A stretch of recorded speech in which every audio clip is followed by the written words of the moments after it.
구약성경 875쪽에 있는 시편 100편 1절에서 5절까지의 말씀입니다. 말씀을 한 절씩 교독하신 후에 마지막 절은 함께 봉독하겠습니다. 온 땅이여 여호와께 즐거운 찬송을 부를지어다.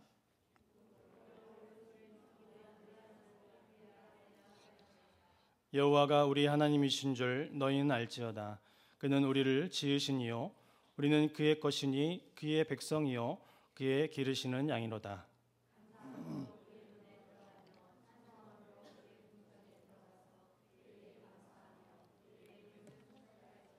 함께 읽겠습니다. 여호와는 선하시니 그의 인자하심이 영원하고 그의 성실하심이 대대에 이르리로다. 아멘. 네, 우리 옆에 계신 분에게 인사하겠습니다. 사랑합니다. 축복합니다. 인사하겠습니다. 네, 정신치료 전문가인 넬르 넬슨과 또 지니 르메어 칼라바는 우리가 감사할 때에 우리의 몸과 마음이 일어나는 영향을 3년간 연구하여 감사의 힘이라는 책을 출판했는데요. 이들은 연구를 통해서 감사를 느낄 때와 또 분노할 때에 뇌로 들어가는 혈액의 양과 또 심장 파동 그리고 뇌파의 차이를 측정해 보았습니다. 그런데 우리가 감사를 하면 뇌로 들어가는 혈액의 양이 많아지고 심장 파동과 뇌파는 일정하게 안정된다는 결과가 나왔고요. 분노할 때는 뇌로 들어가는 혈액이 아주 미미하고 심장의 파동과 그 뇌파가 불규칙하게 뛴다는 사실을 발견했습니다. 이것은 감사할 때에 우리의 몸과 마음은 더욱더 건강하고 또 긍정적이며 또 활기차게 된다는 것입니다. 바네 깁슨 박사는 자신의 저서 행복한 하루에서 이렇게 말했는데요.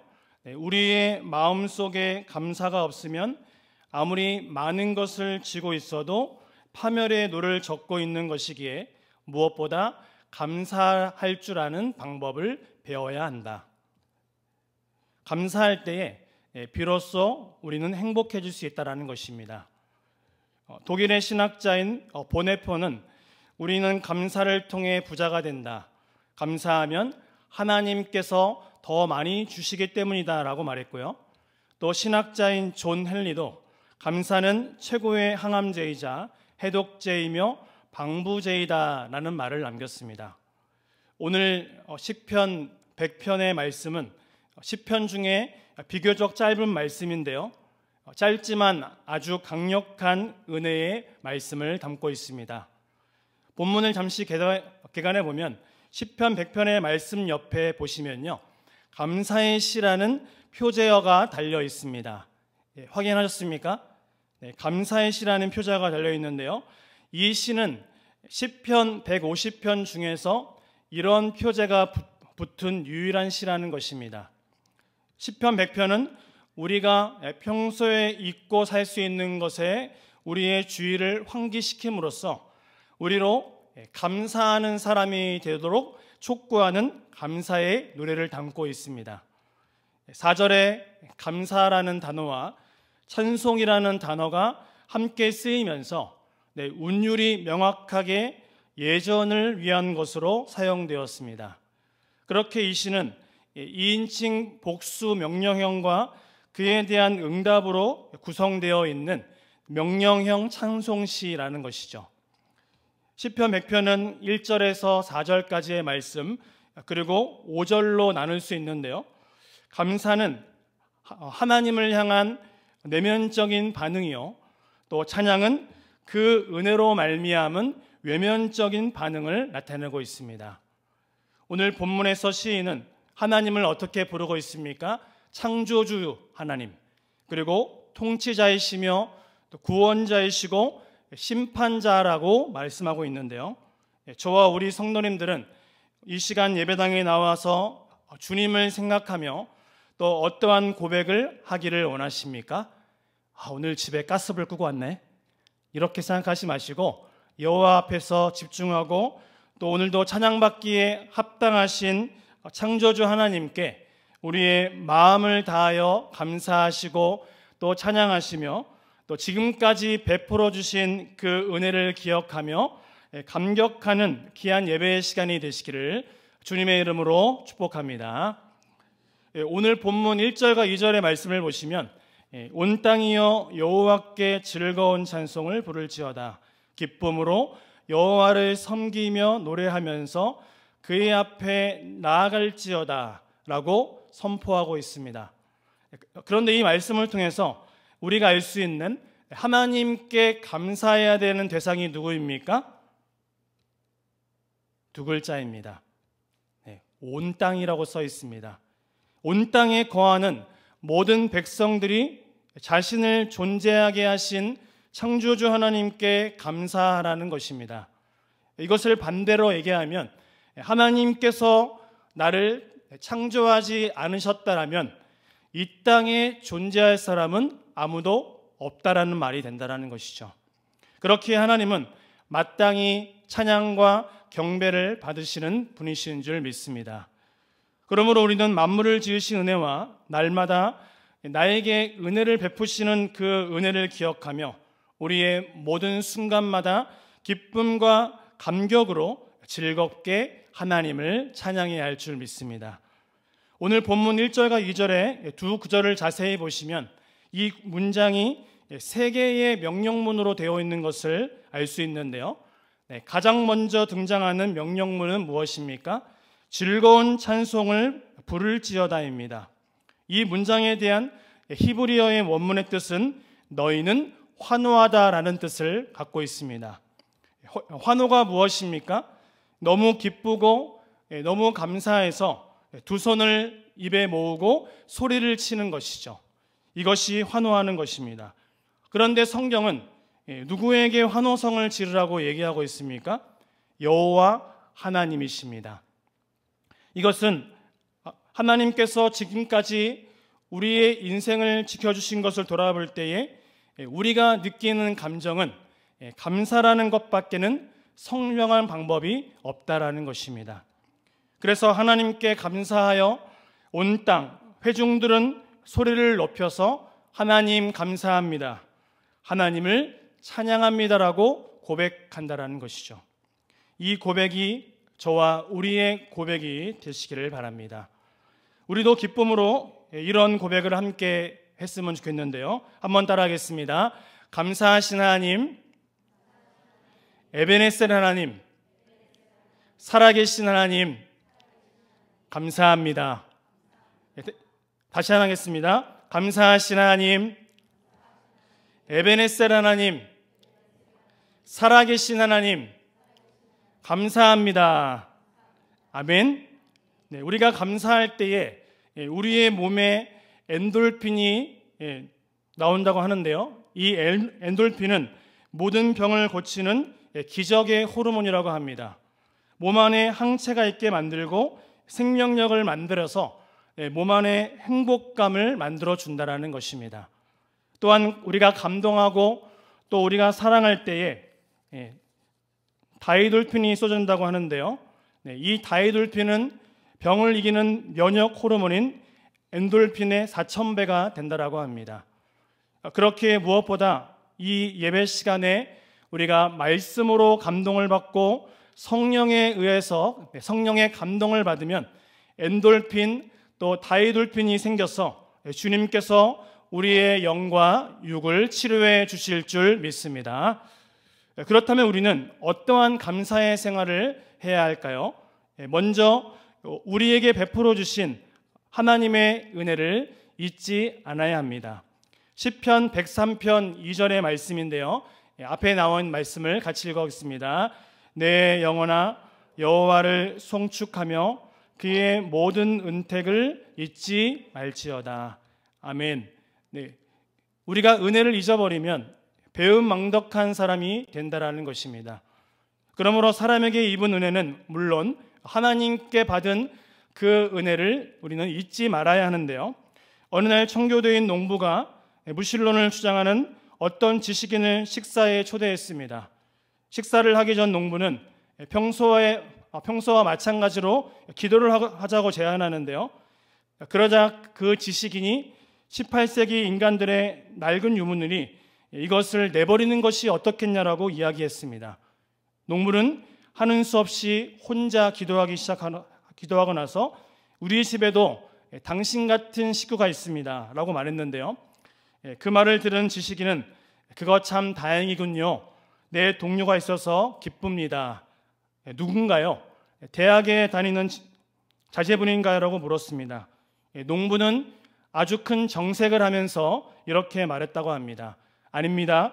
그 동료는 우리 집에서 기르는 돼지들입니다. 오늘 본문의 말씀, 2절 말씀을 보면 두 번째 명령문이 등장하고 있는데요.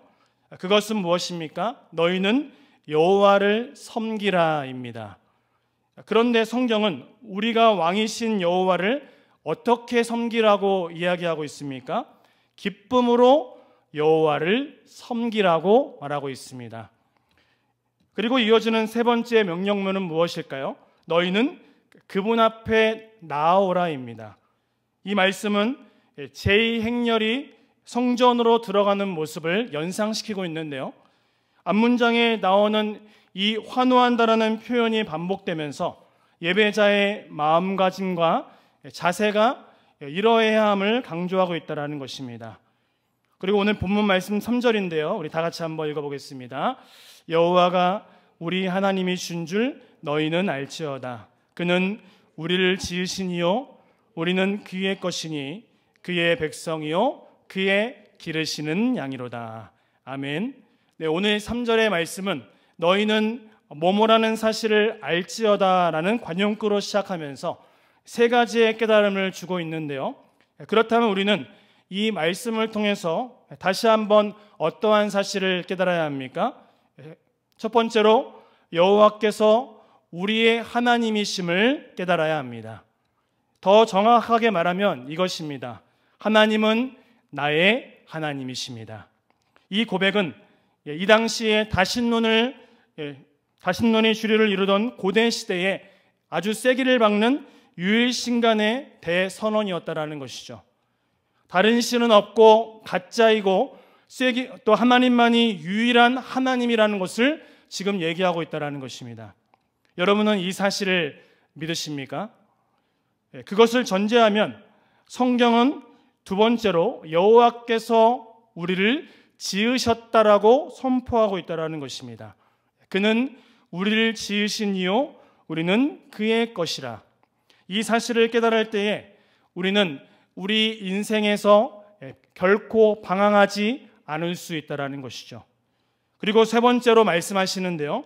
우리는 그의 백성이요 그의 기르시는 양이로다.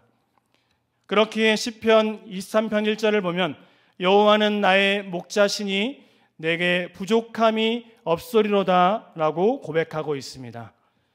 부족하고 참 흠이 많고 연약한 인생이지만 눈물이 마르지 않는 아픔 많은 우리의 인생이지만 주님이 계시기에 그렇게 우리는 주 안에서 만족하며 하루하루를 버티며 살아갈 수 있다는 것입니다. 주님은 우리에게 이렇게 말씀하시는데요.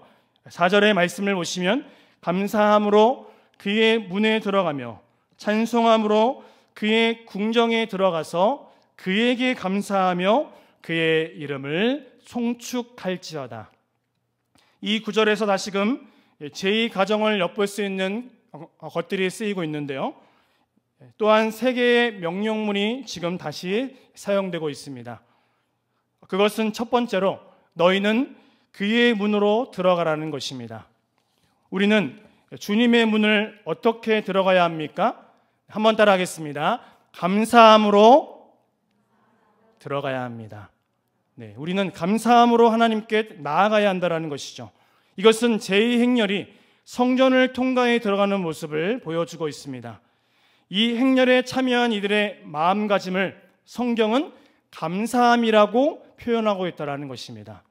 네, 감사는 3절에서 선포한 창조주이시며 통치자이신 여호와를 향한 당연한 내 내면의 반응이라는 것입니다. 시편 50편 2, 3절을 보면 감사로 제사를 드리는 자가 나를 영화롭게 하나니 그의 행위를 옳게 하는 자에게 내가 하나님의 구원을 보이리라 라고 말씀하고 있습니다.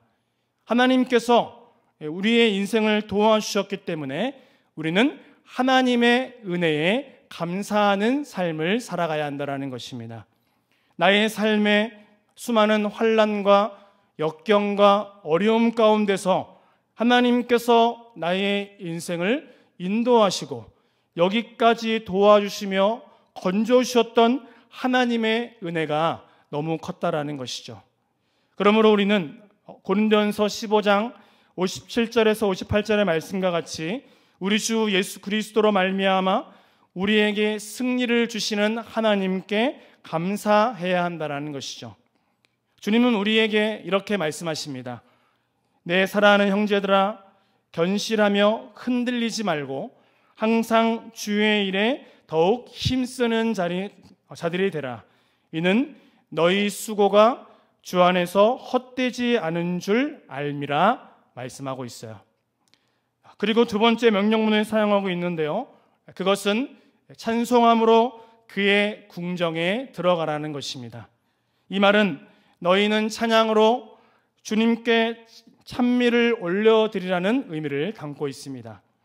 이 말은 너희는 찬양, 우리의 이 모든 찬양으로 하나님께 감사하고 또 우리가 하나님께 감사할 때에 하나님께 찬양으로 나아갈 수 있다는 것을 얘기하고 있다는 것이죠. 아까 서두에 언급한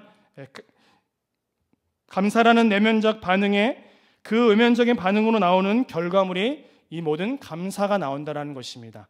그래서 우리는 하나님을 찬양할 때에 감사하는 마음으로 하나님을 찬양하시기 바랍니다.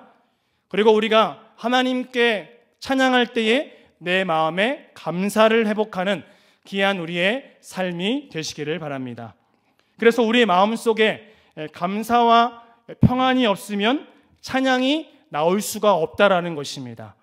아무리 찬양을 부르시고 아무리 내가 하나님께 나아가고 싶어도 이것이 나올 수가 없다라는 것이죠. 반대로 우리 마음 가운데 하나님께 대한 감사와 샬롬의 평강이 임하면 자연스럽게 나의 입술에는 뭐가 나옵니까? 찬양이 흘러나올 수밖에 없다라는 것입니다. 그래서 내가 저녁밥을 지을 때도 흥얼거리고 또 극동방송에서 찬양이 나올 때도 흥얼거리고 모든 것이 감사와 찬양이 연결된다라는 것이죠. 연세대학교 세브란스 병원 신장혈관병동에 가면 전에 죽음을 앞둔 환자들 앞에 감사하도록 감사의 기도문이 써 있었다고 하는데요, 이것은 어느 환자의 감사 고백입니다. 주님, 때때로 병들게 하심에 감사합니다. 이로 인해 인간의 약함을 깨닫게 해주시기 때문입니다. 가끔 고동의 수렁에 내던져 주심도 감사합니다. 그것은 주님과 가까워지는 기도이기 때문입니다. 일이 제대로 안 되게 틀어주심에 감사합니다. 그래서 나의 교만이 반성될 수 있기 때문입니다. 아들, 딸이 걱정거리가 되게 하시고 가족과 부모와 동기가 짐으로 느껴질 때도 있음에 감사합니다. 그로 인하여 인간된 보람을 깨닫기 때문입니다. 먹고 사는데 힘겨웠게 하심을 감사합니다. 눈물로써 빵을 먹는 심정을 이해할 수 있었기 때문입니다. 불의와 허위가 득세하는 시대에 태어나게 하신 것도 감사합니다. 이로 인해 하나님의 의가 분명하게 드러나기 때문입니다. 땀과 고생의 잔을 맛보게 하심에 감사합니다. 주님, 이 모든 일로 감사할 마음을 주심에 감사를 드립니다. 이 모든 일로 하나님과 더욱더 가까워지는 계기가 되었기 때문에 이 모든 것을 불평과 염려와 걱정하는 것이 아니라 감사로 바꿀 수가 있었다라는 것입니다. 골로새서 3장 15절에서 17절의 말씀인데요, 이 말씀을 다 같이 한번 읽도록 하겠습니다. 그리스도의 평강이 너희 마음을 주장하게 하라. 너희는 평강을 위하여 한 몸으로 부르심을 받았나니 너희는 또한 감사하는 자가 되라.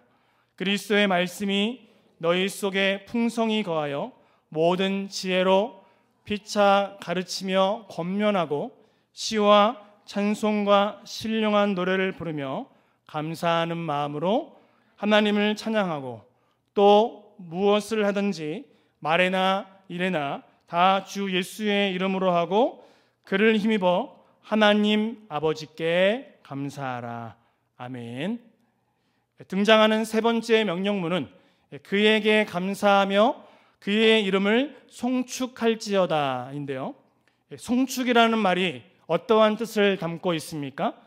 이것은 3절에서 선포한 여호와의 선하심을 인정한다라는 의미이며 또 그분 앞에 무릎을 꿇는 의미를 담고 있다라는 것입니다. 무릎을 꿇고 여호와를 송축한다라고 지금 고백하는 예배의 영어라는 것이죠. 시편 118편 1절을 보면 여호와께 감사하라 그는 선하시며 그의 인자하심이 영원하미로다 라고 말씀하고 있습니다. 청교도 목회자였던 토마스 멘트는 하나님의 선하심을 인간의 선이 한 방울의 물이라면 하나님의 선은 태양과도 같으며 선을 한자리에 모아놓은 것 같다라는 말을 남겼습니다. 우리는 하나님의 선하심을 언제 경험할 수 있습니까? 우리의 일상 가운데서 일용할 양식과 하나님의 은혜로 나의 필요를 채우시는 하나님의 선하심을 날마다 경험할 수가 있습니다. 그뿐만 아니라 나를 둘러싼 악하고 어려운 상황 가운데서도 나의 등 뒤에서 나를 도우시는 주님을 경험할 수 있다는 것입니다. 나의 인생길에서 지치고 고나여 매일처럼 주저앉고 싶을 때에 나를 밀어주시는 분이 지금 내 옆에 있다는 것을 고백할 수 있다는 것입니다. 그분이 뭐라고 말씀하십니까? 일어나 걸어라 내가 새 힘을 주리니 일어나 너 걸어라 내 너를 도우리. 우리 같이 한번 찬양할까요? 일어나 걸어라 내가 새 힘을 주리니 일어나 너 걸어라 내 너를 도우리. 그 선하신 하나님이 우리를 향해 베푸시는 최고의 선이 무엇일까요? 로마서 8장 29절은 이렇게 말씀하고 있습니다. 하나님이 미리 아신 자들을 또한 그 아들의 형상을 본받게 하기 위하여 미리 정하셨으니 이는 그로 많은 형제 중에서 맏아들이 되게 하려 하심이니라. 이것은 그리스도 예수 안에서 그리스도를 닮은 존재로 우리를 아름답게 잘 빚어가시는 것입니다. 그래서 예레미야는 여호와의 성실하심을 이렇게 모래하고 있다는 것이죠. 예레미야애가 3장 22절과 23절의 말씀입니다. 여호와의 인자와 긍휼이 무궁하심으로 우리가 진멸되지 아니함이니이다. 이것들이 아침마다 새로우니 주의 성실하심이 크도소이다. 아멘. 그러므로 구원의 약속을 성실하게 이루신 하나님께 감사와 존귀와 영광과 찬송을 올려드립니다. 마지막으로 5절의 말씀인데요. 5절 말씀을 다 같이 읽도록 하겠습니다. 여호와는 선하시니 그의 인자하심이 영원하고 그의 성실하심이 대대에 이르리로다. 아멘. 이 말씀은 우리 여호와께서 그의 백성과 맺으신 귀한 관계와 또 그분의 역사하심의 본질을 드러내고 있다는 것입니다. 그것은 무엇입니까? 세 가지의 단어로 오늘 설명할 수 있습니다. 한번 따라하겠습니다. 토브, 헤세드, 에무나. 앞에 적어놨는데요. 토브는 여호와의 선하심입니다. 그리고 헤세드는 여호와의 인자하심입니다. 그리고 에무나는 여호와의 성실하심입니다. 여호와의 선하심과 여호와의 인자하심과 여호와의 그 성실하심이 지금까지 저와 여러분의 삶을 인도하셨고 지켜주셨다라는 것입니다. 지금까지 우리를 인도하셨기 때문에 앞으로도 주님께서 우리의 삶을 끝까지 인도하실 줄 믿습니다. 내가 나의 인생길을 인도한 게 아니라 주님이 하셨다라는 것입니다. 앞으로도 그렇게 하실 줄 믿는 것이 믿음이고 신앙이라는 것이죠. 그래서 우리가 감사의 제목을 적을 때에 하나님께서 여기까지 인도하셨던 에베네셀의 하나님을 찬양합니다. 그리고 오늘 연약한 입술을 주장하셔서 말씀을 전하게 하시고 그 말씀을 듣는 임마누엘의 하나님을 믿습니다. 그리고 앞으로 여호와 일의 하나님께서 우리의 인생을 먼저 앞서서 인도하실 것을 믿는다라는 고백을 해야 한다라는 것이죠. 마지막 5절의 말씀을 보면 구약 성경에서 계속 등장하며 나오고 있는 찬양의 공식 어구가 나타나 있는데요. 우리도 이러한 찬양을 올려드려야 할 줄 믿습니다. 그것이 무엇입니까? 하나님은 선하신 분이십니다. 하나님은 인자하신 분이십니다. 하나님은 성실하신 분이십니다. 그러므로 나의 아버지 되시는 하나님을 내가 영원히 찬양합니다. 바라기는 올 한 해도 대초부터 지금까지 언제나 변함없으셨고 또 선하시며 우리의 인생들을 향한 무한한 사랑과 은혜가 영원 무궁토록 변함없으신 그 하나님 앞에 나의 인생의 모든 것을 맡겨드리시고 오늘도 그 하나님을 의지함으로 오늘 올 한 해 1월 달부터 12월 달까지 감사와 영광과 찬송이 우리 입술 가운데 떠나지 않는 저와 귀한 삶이 되시고 귀한 가정이 되시기를, 귀한 우리 교회가 되기를 주님의 이름으로 축복합니다. 살아계신 하나님 감사합니다. 오늘도 주의 은혜 가운데 복음을 듣게 하시고 주의 사랑으로 구원의 감격을 누리게 하심에 감사합니다. 우리를 인도하신 하나님 감사함으로 그의 문에 들어가게 하시고 찬송함으로 그의 궁정에 들어가서 그에게 감사하며 그의 이름을 송축할 수 있는 우리의 삶이 되게 하여 주시옵소서. 우리 주 예수 그리스도의 이름으로 기도하옵나이다. 아멘.